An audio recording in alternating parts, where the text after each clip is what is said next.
አሰላሙ አለይኩም ወራህመቱላሂ ወበረካቱሁ። ደህና ናችሁ ጀማዓ? እንዴት ናችሁ? እኔ ጋር በጣም አልሐምዱሊላህ። እስኪ እንደው ዛሬ አንድ ታሪክ ለማስታወስ ፈልጌ ነው። የሆነ ሰዓት ምን ሆነ መሰላችሁ?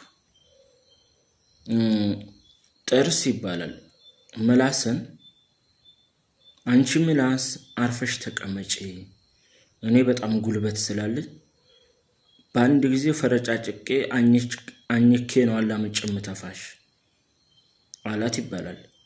እሷም ደግሞ አንተ ጥርስ ሆይ ይልቁንም አርፈህ ብትቀመጥ ይሻላል፣ ካልሆነ ግን አንዱን ጎረምሳ ተናግሬ ሁሉንም አረግፈሃለሁ አለችው ይባላል። ከዚህ ታሪክ ምን እንማራለን? አንድ ለአንዳችን እንደምናስፈልግ ወይም ደግሞ የአንድኛችን ሰላም እጦት ለአንድኛችን ደግሞ እንቅፋት መሆኑን ወይንም ደግሞ መጥፊያ መሆኑን ያመለክታል ይህ ታሪክ።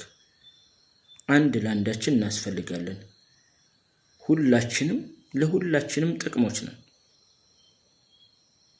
ተከባብረን ተቻችለን ተዋደን ይሁንታን አግኝተን እንኑር ባይ ነኝ። መልካም ሌሊት።